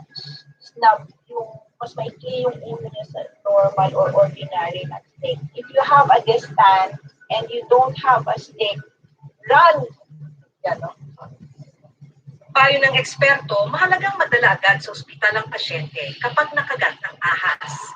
Cobra venom usually attacks nerve tissues also. Mas siya sa nervous system. So, pag na-atake na yung nervous system, kaya nagkakaroon ng tingling feeling, tapos parang numbness, tapos usually nagkakaroon na rin ng wrong control of metabolic processes, kaya nagkakaroon ng temperature drop. No?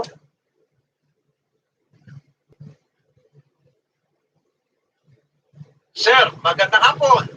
Magandang hapon po, sir. Okay, meron ho ba tayong update tungkol doon sa inyong reklamo? Opo, maraming salamat.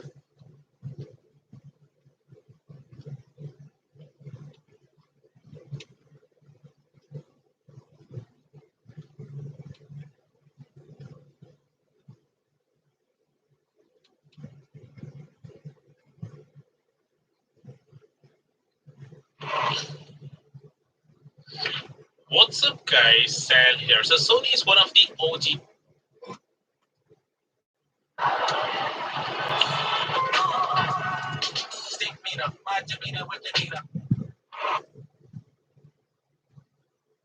One Mark III is the first smartphone to have a 4K HDR OLED display that can do a 120Hz refresh rate. It's locked at 120Hz though, unlike the variable refresh rate we have on other devices. To be honest, 4K on a smartphone is a little overkill. In my opinion, it's hardly worth paying extra for, considering you're not going to tell the difference between a 4K and a Quad HD display on a smartphone.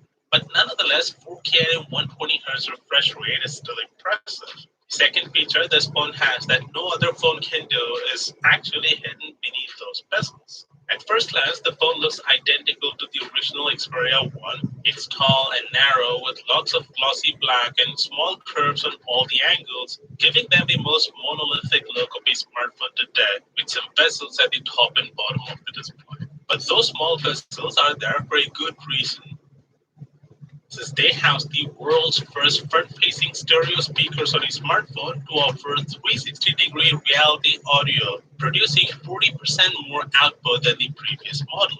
To be honest, even though the phone looks dated, but I still like the design. It helps them stand out from the crowd of same-looking Android phones out there. This phone also has a new variable telephoto camera, bringing another world's first. It has a periscope zoom camera module like the one found on the Galaxy S21 Ultra. However, the lens element inside can move to change the focal length to either 70mm or 105mm for optical zoom. That's 3x and 4.5x zoom if you don't understand the focal length. Samsung offers the same benefit with the S21 Ultra, but it has two separate telephoto sensors. So with this new tech, Sony is achieving the same effect with one sensor, whereas it took two separate ones for Samsung and Huawei. Other Sony camera features like real-time tracking, eye autofocus, AI super resolution zoom for photos are all there. Also similar to the Xperia Pro, this phone can be used as an external monitor for a dedicated camera. There's also the more standard fare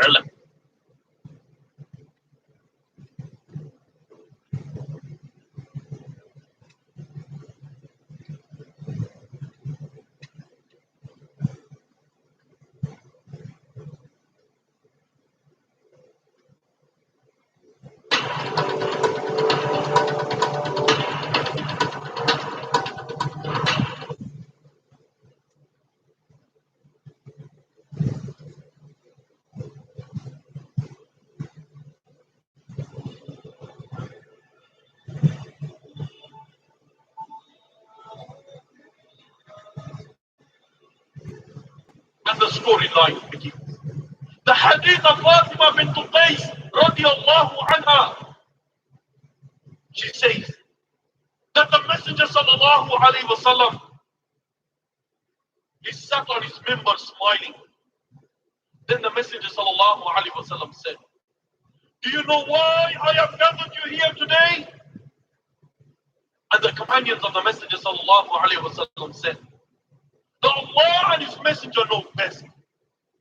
Then the Messenger sallallahu alayhi wasallam said, "The I have gathered you here today to give you a warning, but I have gathered you here today because a man, Tamim al-Dari, has come and embraced Islam, and he has told me something with that which I have told you regarding the Antichrist. He told me that he has sailed in a ship with 30 men from two tribes who were so hairy that they could not turn from its front to its back. We said, woe to you. What are you?" And it said, "That I am Al-Jassasa." And then he said, "Go to that monastery, for there is a man who is very eager to know about you." He says, we quickly went to the monastery, and there we seen a huge man with his hands tied up to his neck, iron shackles between his ankles, between his legs up to his ankles. We said,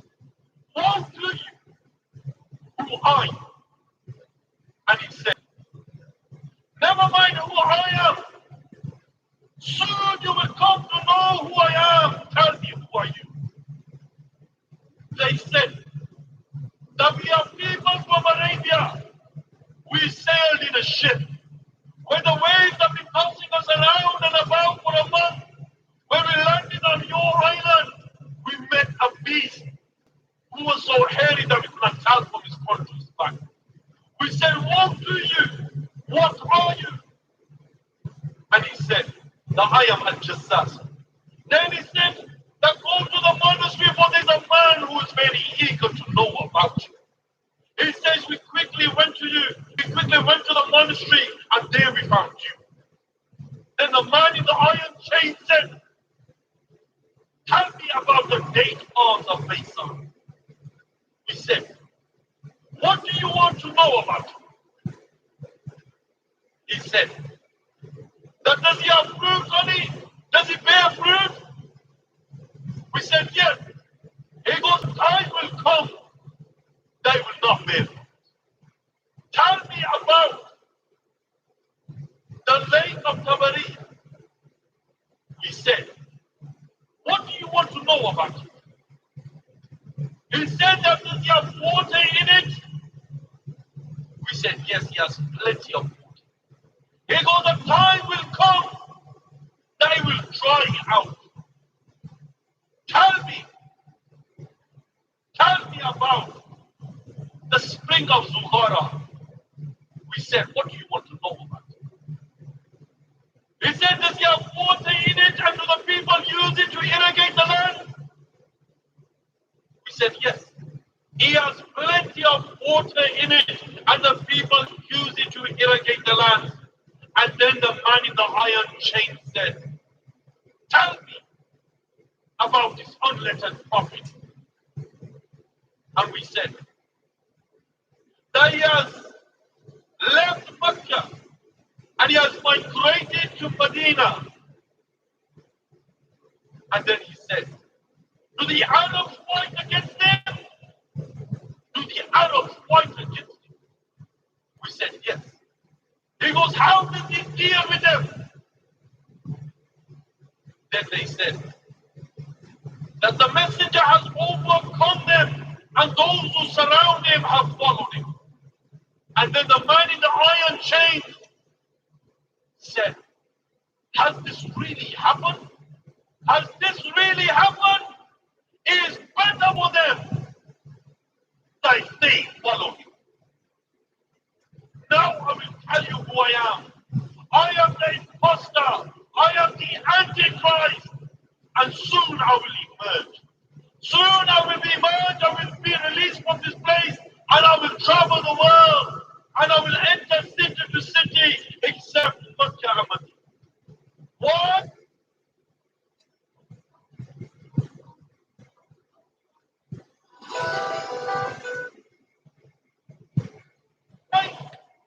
Because there will be angels surrounding this place.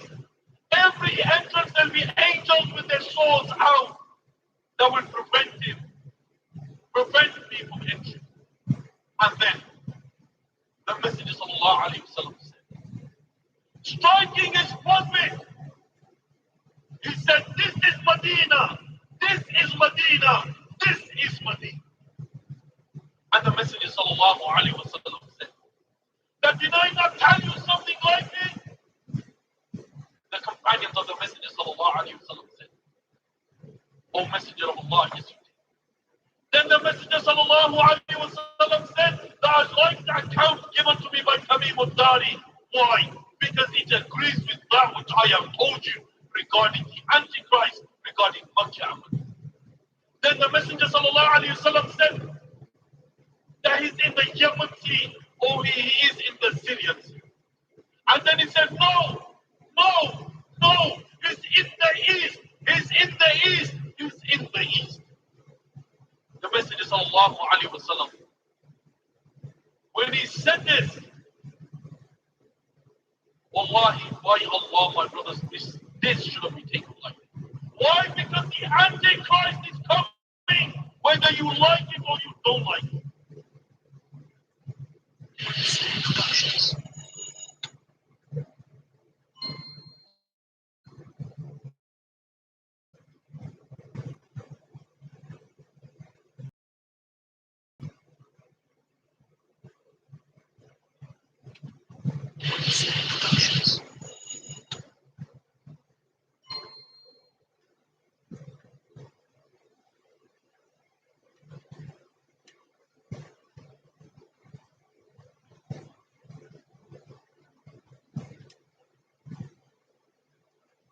hadith of the Prophet ﷺ mentioned that the last man, the last person enter Jannah will be a person who will be in Jahannam. And may Allah Rabbul Izzah protect me and you from Jahannam. Say Ameen. So this man, the hadith says, will walk a step and fall a step, and the fire burn him a step. So he's in calamity. You know, every step he takes, he falls on his face, and the gush of the fire comes, and he screams in agony. So he says, Ya Rabb, release me from this, free me from this fire, for its flames have burned me, and its fumes suffered me. And he complains to Allah Rabbul Izzah, so the Lord of mercy and honor tells him, the fire release you from the fire. Do you promise not to ask for anything more? So he says, بِعِزَّتِكَ Ya Rabb, by your honor Ya Rabb, I swear, you take me out of here, I won't ask for another thing. So the Dhul Arsh al-Majid and فَعَالٌ لِمَا يُرِيد takes him out of Jahannam. And when he comes out of it, he looks back towards it and he says, glory be to the one that saved me from this. Not another person from the awwaleen or the akhirin is more honored than me. You see, because of where he was, in comparison, this is heaven. So in his mind, there is nothing more, no one is more favored than him. So he comes outside Jahannam.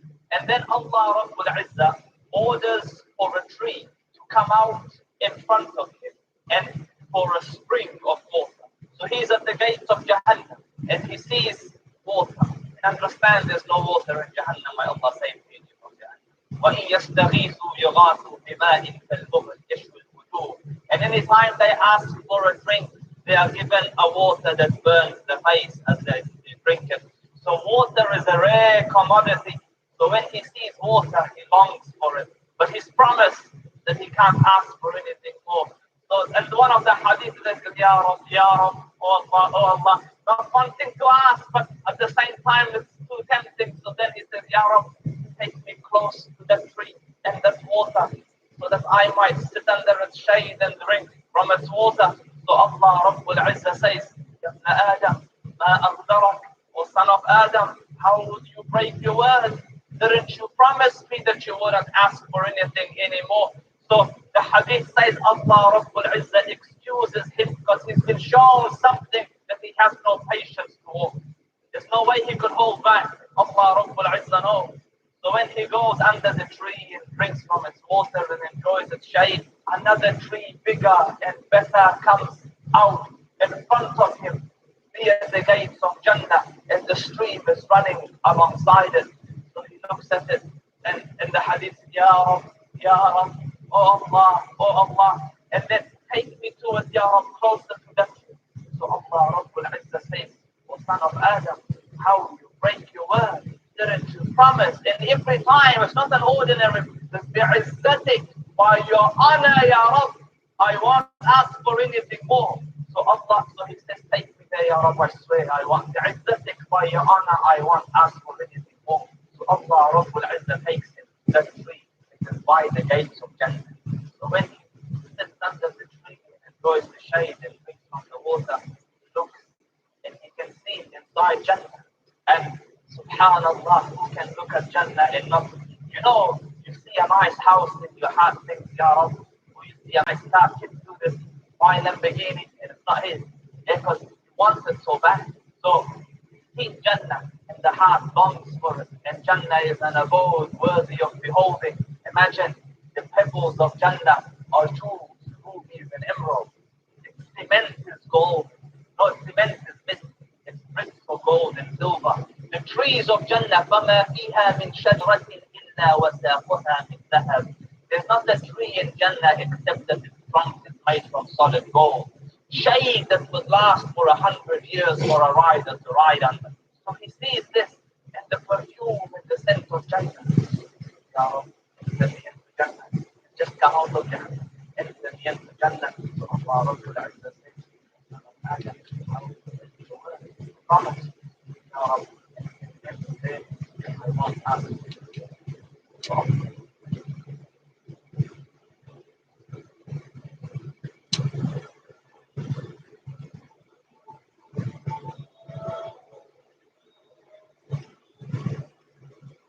The Lord of the Arsh and Kursi.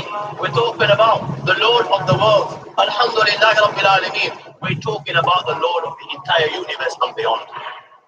The entire universe and beyond. You know, we live in this dunya and we are fascinated with this dunya which Allah subhanahu wa ta'ala indeed has created in a beautiful manner. We're fascinated. There are over billions of people which live on this dunya at this moment in time. Over 6 billion people that live on the dunya at this moment in time. This dunya of Allah subhanahu wa ta'ala is so big that there is space in this dunya for billions and billions and billions or more people. But what is this dunya in comparison to what Allah subhanahu wa ta'ala has created out there? This dunya is insignificant. This dunya is meaningless to Allah. It means nothing. It is worthless. So worthless. Compare it with the sun. The sun is one star. You know more science than me. You'll be able to tell me better. Take this planet Earth and you place it inside the sun and you will be able to place 1.3 million Earth in the sun. 1.3 million Earth in the sun. Allahu Akbar. Allah is the greatest. The sun is one star. One star. There are stars out there which are millions of times bigger than the sun. You tell me this, that you need millions and millions of stars to make one galaxy. And then you tell me this, that there are billions of galaxies out there. Let me tell you on top of this, my friend. After this, whatever you see above, when you raise your head and you look above, whatever you see above, the zillions and zillions and zillions of galaxies, let me tell you, everything there is within the first heaven. Everything there is within the first heaven, and Allah is the creator of 7 heavens. 7 heavens. And the distance between the first heaven and the second heaven is 500 years. You know, the distance that can be covered in 500 years, at what speed? Only Allah knows. Only Allah knows. But it will take 500 years to get from the first heaven to the second heaven. 500 years from the second to the third, third to the fourth, fourth to the fifth, fifth to the sixth, sixth to the seventh. Every time it will take 500 years. After the 7 heavens, وَسِعَ كُرْسِيُّهُ السَّمَاوَاتِ وَالْأَرْضِ. You all read the Ayat al-Kursi. You all know the Ayat al-Kursi. After this, you have the Kursi of Allah. You have the chair of Allah subhanahu wa ta'ala. You know these 7 heavens that we just talked about. In comparison to the Kursi of Allah, they're non-existent. They're meaningless.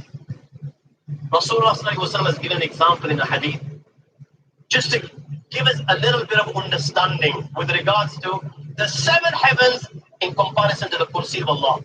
Take a ring from your finger, take it off, the small ring that you have, and place it, let's say, in a desert, the Sahara Desert. It's the biggest desert in the world. You know that ring that we take off from our fingers and place it in the Sahara Desert? What comparison is in between the ring and the Sahara Desert? Nothing. Nothing. The 7 heavens is the ring, and the Kursi of Allah is the Sahara Desert. After the Kursi of Allah, you have the Arsh of Allah. وَكَانَ أَرْشُهُ عَلَى الْمَاءِ. You have the Arsh of Allah. Again, Rasulullah has explained, so just so that we can understand. Take the ring, place it in the desert. This time, the ring is the Kursi and the Arsh is the desert. What is the Kursi in comparison to the Arsh of Allah? Nothing. Then you have angels which carry the Arsh of Allah. Their heads are in the 7th heaven and their feet are in the lowest earth. My friends, then you have the Lord of the Arsh. لا تدرك الأبصار ويدرك الأبصار واللطيف Khabir. He is beyond. The size of Allah. Allah is what Allah is. The greatness of Allah is beyond the comprehension of mind to mind. This is the being that you and I are messing with.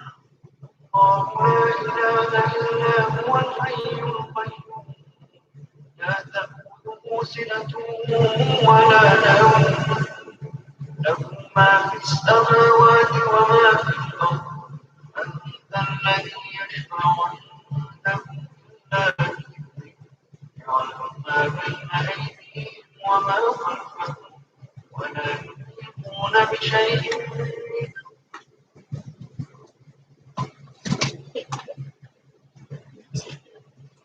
Source.